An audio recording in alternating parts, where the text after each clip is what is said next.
Oi, oi, como vão? Vamos para a aula de FGTS, que a gente ficou pendente de fazer. Então, isso aí. Então, o FGTS, também conhecido como Fundo de Garantia por Tempo de Serviço, ele está regulamentado pela Lei 5.107 de 1966 e a Lei 8.036 de 90, tá? Então, nós tivemos duas leis do FGTS. O que acontecia? Antes, o FGTS ele era opcional. Eu tinha dois fundos de garantia, duas formas de garantia. Podia ser o FGTS e podia ser uma outra forma na época. Com a Constituição de 88, ele passa a ser universal, ele passa a ser generalizado para todos os trabalhadores que se encaixem no regime seletista. Ele tem natureza de pecúlio permanente, né? Então, pecúlio é aquela poupança que você vai acumulando com o tempo, e ele é permanente, ele dura aí toda a vida do trabalhador, ele fica ali acumulando, rendendo, etc, etc. Como é que ele é constituído? Então, a gente vai ter, eu trouxe o texto de lei, obviamente, no slide para facilitar, né, para vocês não precisarem ficar abrindo o código para acompanhar. O FGTS ele vai ser o saldo das contas vinculadas, né, dos vínculos empregatícios que você tem. Então, cada vez que você tem um novo vínculo empregatício, você tem uma nova conta FGTS aberta. Então, hoje, quando a gente abre lá o aplicativo do FGTS, você vai perceber se você tem mais de um contrato de trabalho ou já teve mais de um contrato de trabalho, que cada contrato de trabalho gerou uma conta específica com um saldo diferente. E o seu FGTS é o acúmulo, né? A somatória desse saldo todo, de todos esses saldos, né? Além de multas, juros e correções monetárias que vão acontecendo durante o tempo. É uma conta que vai rendendo, não rende tanto quanto aplicações, mas ela vai rendendo ali alguns pouquinhos. A base de cálculo dela é a sua remuneração bruta. Então, eu vou pegar a sua remuneração e é 8% daquele valor. E aí, aqui tem muita gente que pode até confundir.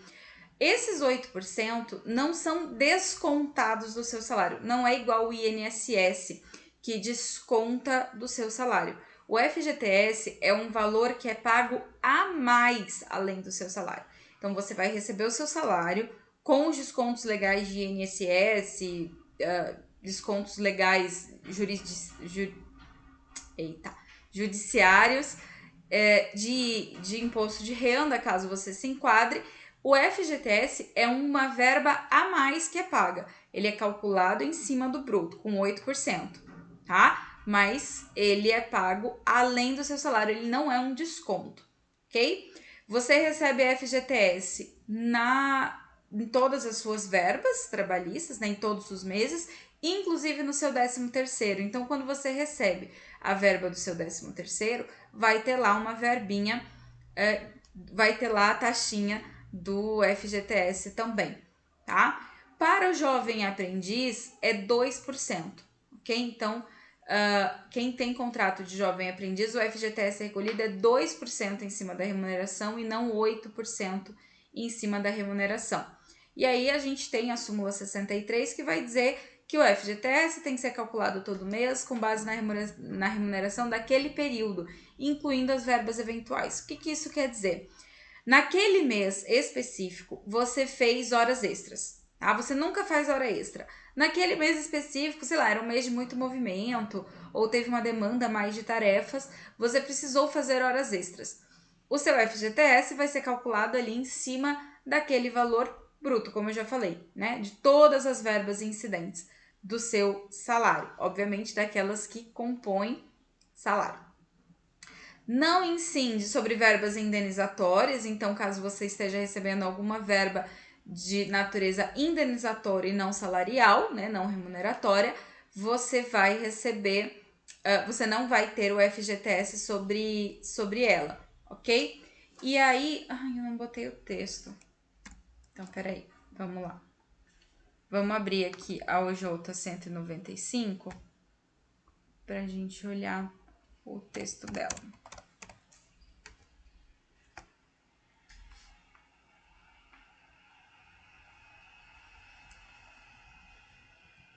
Deixa eu ver se cadê o teu do tribunal mesmo. Opa, não.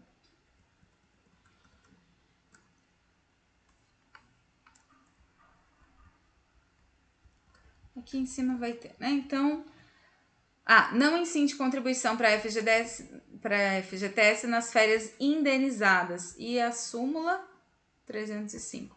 Então, o que a OJ está dizendo? Quando eu for receber férias indenizadas, né, que ali eu não tenho, que eu não tirei no meu período correto, eu estou tirando depois, eu estou recebendo, né, na rescisão do meu contrato de trabalho, eu não vou receber FGTS em cima dessa verba específica das férias. Por quê? Férias vencidas, gente, ela tem natureza indenizatória, tá? Então, foi feita aí essa OJ só para esclarecer, porque, obviamente, surgiu a controvérsia, mas ela tem natureza indenizatória, então não recai FGTS sobre ela. A súmula vai dizer que o período relativo ao pagamento relativo ao período de aviso prévio, trabalhado ou não, está sujeito ao FGTS, ok? Porque aviso prévio é de natureza salarial. Então, eu vou ter FGTS em cima do meu aviso prévio, mesmo que seja um aviso prévio indenizado e não um aviso prévio trabalhado. Tá? Se for trabalhado, obviamente que vai ter FGTS. Então, eu tenho que fazer o recolhimento até o dia 7 de cada mês. Perceba que não é exatamente junto com o salário é até o quinto dia útil de cada mês. O FGTS tem que ser recolhido no dia 7, até o dia 7 de cada mês, né? Quem é o beneficiário? Todo mundo que é empregado pelo conceito legal, aquela pessoa física que presta serviço com pessoalidade, onerosidade, subordinação e habitualidade. Okay? Ou não eventualidade. Essas pessoas que são empregadas dentro da CLT recebem FGTS. Os empregados avulsos também têm direito a FGTS. Tá? E eu vou ter ali diretores não empregados que a empresa opta pelo recolhimento. O que são diretores não empregados? São diretores que não têm vínculo empregatício. Eles fazem retirada de diretores. Isso acontece em empresas, né? E diretores de cargos altos, eles fazem retiradas de caixa e não tem remuneração. Tá? E aí eu posso, obviamente, optar pelo recolhimento ou não. Isso é discricionariedade da empresa, do empregador. O trabalhador doméstico, ele tem um recolhimento mensal um pouquinho diferente. Ele vai ter os 8% mais o 3,2%, ok? Então, eu tenho aqui 8 mais 3,2. Ah, professora, então eu posso falar que são 11,2? Não, é 8% e mais 3,2. Eu vou ter meio que duas contas vinculadas ao mesmo contrato de trabalho, porque na hora da dispensa, se for uma dispensa sem justa causa, para o empregado doméstico, eu não vou ter o 40%, tá? Eu não vou ter a multa de 40%. O que eu vou ter? Esses 3,2 que ficaram retidozinhos ali. Na justa causa, o que vai acontecer? Esses 3,2 voltam para o empregador. Na demissão por justa causa ou por decisão do empregado. Então, quando o empregado doméstico sai, os 3,2 voltam para o empregador. E na culpa recíproca, eu fico com metade e metade, ok? Então, no trabalho doméstico, eu não tenho a multa de 40% do FGTS. Tenho saque normal, mas não tenho a multa, tá? Na demissão por justa causa ou por decisão do empregador, aqueles 3,2% que ficam separados voltam para o empregador. Na culpa recíproca, eu fico metade e metade. metade do valor fica para o empregado, metade do valor volta para o empregador. O que acontece quando eu interrompo o meu contrato de trabalho? Vamos lembrar que na interrupção eu não recebo, né? Na interrupção eu não trabalho, mas eu recebo. Na suspensão eu não trabalho e não recebo. Na interrupção, gente, o FGTS é normal, né? Como eu falei na aula de interrupção, lembra das férias, né? Férias é o melhor exemplo de interrupção de contrato de trabalho. Não tô trabalhando, tô em casa, tô descansando, viajei, tô de boa, mas eu tô recebendo. Recebi minhas férias, inclusive adiantadinha, né? E lá nas suas férias veio o quê? FGTS recolhido normalmente. Na suspensão do contrato de trabalho, aí é que, em regra, eu não tenho FGTS. Então, meu contrato está suspenso, recolhimento de FGTS está suspenso também. Eu tenho duas exceções. A primeira exceção é no serviço militar obrigatório. Quando o meu empregado precisa se afastar do trabalho para fazer o serviço militar obrigatório, o contrato dele fica suspenso. Eu não pago o salário dele, mas eu continuo recolhendo o FGTS. Eu preciso continuar recolhendo o FGTS de acordo com a última remuneração paga. E na licença por acidente de trabalho, quando eu afasto o meu funcionário se afasta por acidente de trabalho, o FGTS precisa continuar sendo recolhido. Cuidado com isso aqui. É uma pegadinha bem comum. O que as questões elas colocam? Que o fulano ficou doente e se afastou pelo INSS há mais de 15 dias e depois vem reclamar o FGTS. Aí você, como advogado da empresa, vai dizer o quê? Não pode.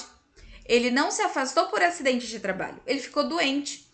Uma doença que nada tem a ver com o contrato de trabalho dele. Ele se afastou pelo INSS, não tem FGTS, o contrato dele está suspenso.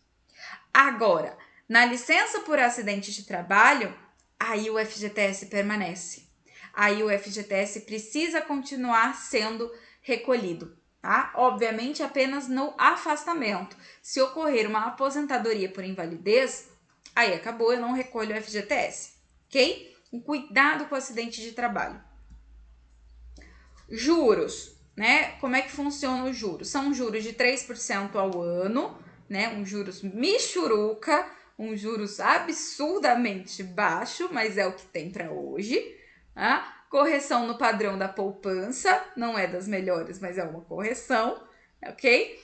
E toda vez que eu tiver uma condenação judicial que faltou o recolhimento do FGTS, eu vou ter juros e correção monetária igual às demais verbas trabalhistas, tá? Na mesma proporção, geralmente 1%, e a correção ali no padrão judicial.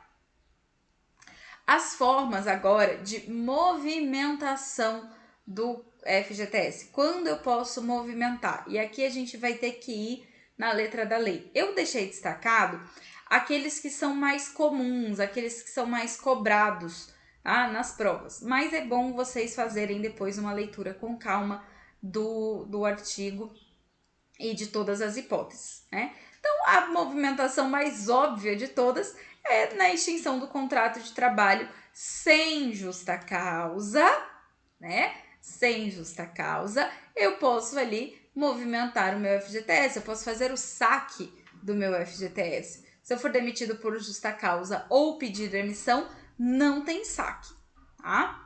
Na extinção da empresa, fechamento dos seus estabelecimentos filiais, ali no inciso 2, falecimento do empregador individual, né? Então, toda vez que o meu empregador individual falece, eu fico na mão, eu vou ter ali uma rescisão do meu contrato de trabalho e o saque do FGTS, vou poder movimentar. Na aposentadoria pela Previdência Social, posso movimentar o meu FGTS.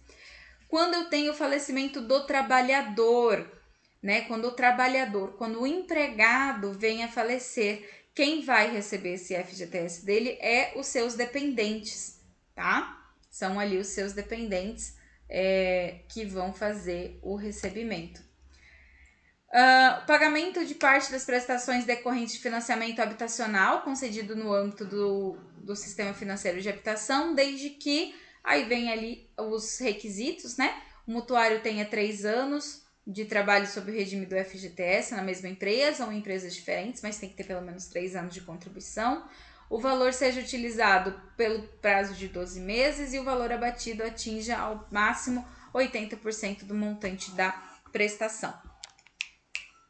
Tá? Então, aqui, isso é para você fazer o financiamento de uma casa utilizando o seu saldo do FGTS. Aqui não, deixa eu ver, aqui não tinha, mas é o artigo 20, tá? Da lei do FGTS que traz ali. Liquidação ou amortização extraordinária do saldo devedor do financiamento imobiliário, observadas as condições estabelecidas pelo Conselho Curador, entre elas a de que o financiamento seja concedido no âmbito do SFH e haja interstício mínimo de 2 anos para cada movimentação. Então, eu usei para dar entrada no meu financiamento, daqui 2 anos eu quero fazer uma amortização ou liquidar aquilo que falta e utilizar o meu FGTS de novo, né? Pagamento total ou parcial do preço de aquisição de moradia própria ou lote urbanizado de interesse social não construídos, observadas as condições, né? Mínimo de 3 anos de trabalho sob o FGTS, a operação seja pelo SFH, ok? Essas são as únicas 2 condições. Inciso 8. Quando o trabalhador permanecer 3 anos ininterruptos fora do regime do FGTS. Então, você foi demitido ou saiu do emprego e está há 3 anos sem entrar no regime de FGTS, sem ter contribuições novas. Aí você pode sacar. Essa é uma redação nova, entrou em 2019, tá? Extinção normal do contrato a termo. O que é o contrato a termo? Contrato por tempo determinado. E dos trabalhadores temporários, né? Suspensão total do trabalho avulso por período igual ou superior a 90 dias, comprovada a declaração do sindicato. Então, o trabalhador avulso, quando fica mais de 90 dias sem conseguir trabalhar, né, suspenso, ele pode fazer o saque. Quando o trabalhador ou qualquer de seus dependentes for acometido de neoplasia maligna, ou seja, com câncer. Neoplasia maligna, gente, é o termo técnico que a lei utilizou para se referir ao câncer. Então, quando o empregado ou um seus dependentes tem câncer diagnosticado, ele pode fazer o saque do FGTS para auxiliar aí no tratamento. A gente sabe que o tratamento de câncer é muito caro, né? Aplicação em cotas de fundos mútuos de privatização regidos pela lei específica ali, permitido o máximo de 50% do saldo existente e disponível em sua conta vinculada do FGTS na data que exercer a opção. Então, você pode fazer ali um fundo de privatização.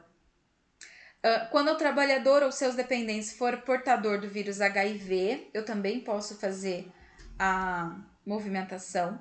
Quando o trabalhador ou qualquer de seus dependentes estiver em estágio terminal em razão de doença grave nos termos de regulamento, então eu tenho que pegar lá o regulamento da ANS para ver. Minha câmera travou. Destravou. Tinha travado aqui. Eita. Não sei se no vídeo tá dando, mas aqui tá dando uma travadinha. Mas vamos lá. Quando tiver doença grave, que tiver regulamentada como tal, eu posso fazer essa movimentação. Tiver mais de 70 anos, ok? Necessidade pessoal, cuja urgência e gravidade decorra de desastre natural, conforme disposto em regulamento, observadas as seguintes condições. Então, por exemplo, a gente está agora com a situação no Rio Grande do Sul. Minha câmera está desconectando. Com a situação no Rio Grande do Sul. Todos os trabalhadores que se enquadrarem nessas condições vão poder fazer a movimentação do FGTS. Quais são as condições? Ele ser residente em área comprovadamente atingida por situação de emergência, né, de acordo com as regras gerais. A solicitação da movimentação da conta vinculada será admitida até 90 dias após o reconhecimento da situação de emergência e calamidade pública.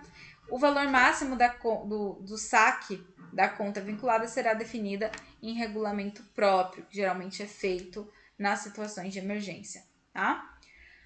Outras hipóteses. Integralização da conta do FGTS, respeitando o disposto na linha 1 lá da outra lei, tá? Utilização máxima de 30%. Quando o trabalhador com deficiência por prescrição necessite adquirir uma órtese ou uma prótese para acessibilidade e inclusão social, ele pode se utilizar do FGTS. Para o pagamento total ou parcial de aquisição de imóveis da União inscritos no regime de ocupação, isso tudo incluído, essa incluída na reforma, né? Essas e as próximas. E aí vem os requisitos, né? O mutuário tem que ter no mínimo 3 anos, a operação financiável. Peraí, acho que a Avon ia pular em cima do computador. E demais regras. Anualmente, no mês de aniversário, o polêmico saque de aniversário, né? Que estão querendo tirar ou colocar, e tira e coloca e bota casaco, tira casaco. Mas no mês do aniversário você pode optar. Lembrando, gente, que no saque aniversário, a partir do momento que você opta pelo saque aniversário, você não vai poder sacar se você for demitido, tá? Então você tem o saque aniversário. Aí você é demitido, você não vai poder fazer o saque integral do seu FGTS. Você só vai poder ir sacando uma vez por ano no seu aniversário, tá? Não pode fazer o saque, ou é um ou é outro. A qualquer tempo, quando seu saque for inferior a R$80 e não houver ocorrido depósitos ou saques por um ano, quando o trabalhador ou qualquer de seus dependentes for, nos termos do regulamento, pessoa com doença rara, consideradas doenças raras aquelas assim reconhecidas pelo Ministério da Saúde, lá no rol da ANS, que apresentará em seu sítio na internet a relação atualizada dessas doenças. Tá? A gente ainda tem o parágrafo 24. O trabalhador poderá sacar os valores decorrentes da situação de movimentação de que trata o inciso 20, que é o do saque aniversário, até o último dia do segundo mês subsequente ao da aquisição do direito ao saque. Então, geralmente, quando você faz a troca, leva um tempo. Não é tipo assim, chegou o mês do meu aniversário, vou fazer a troca, vou conseguir sacar. Não vai, tá? Ele vai poder só no próximo ano. Ele tem um delayzinho aí para não ficar um sabotamento aí do saque aniversário, tá? Quando que eu posso movimentar nas minhas demissões? Na despedida sem justa causa, o valor retirado é integral, tá? Da conta vinculada, obviamente, né? Da conta que está vinculada ali ao contrato de trabalho. No distrato, que é aquele de comum acordo, sabe? Lembra que a gente falou do distrato, né? O que acontece no distrato? Eu posso sacar até 80% da conta vinculada naquele contrato de trabalho. Então, sem justa causa, eu saco tudo. No distrato, eu saco 80%. Tá? E na justa causa, eu não saco absolutamente nada. Então, hoje eu tenho duas sistemáticas de saque, basicamente. O saque rescisão e o saque aniversário. No saque aniversário, eu vou ter a soma de todos os saldos e aí eu vou ter uma tabela para alíquota para saber quanto que eu vou poder sacar. Geralmente é R$500 de cada conta. Aí vem aqui o limite, as faixas de saldo e a quantia que você pode sacar de cada conta vinculada no seu FGTS que tenha saldo. O trabalhador opta por uma ou por outra e aí a opção pode ser alterada a qualquer momento, valendo a partir do próximo exercício. Né? O que é o próximo exercício? O próximo ano. Tá? E a multa fundiária? A multa do FGTS, em tese, é de 40% sobre todo o valor recebido durante o contrato de trabalho. Quando você recebe esses 40%? Na demissão, sem justa causa. Na culpa recíproca, metade, 20%. No distrato, 20%. No contrato por tempo determinado antes do tempo, 40%. Na justa causa, porra nenhuma. Tá? E é isso que a gente tinha para falar sobre FGTS. Espero que tenha ficado claro. Leiam a lei de FGTS, obviamente, né? Façam as anotações e caso tenham dúvidas, é só procurar.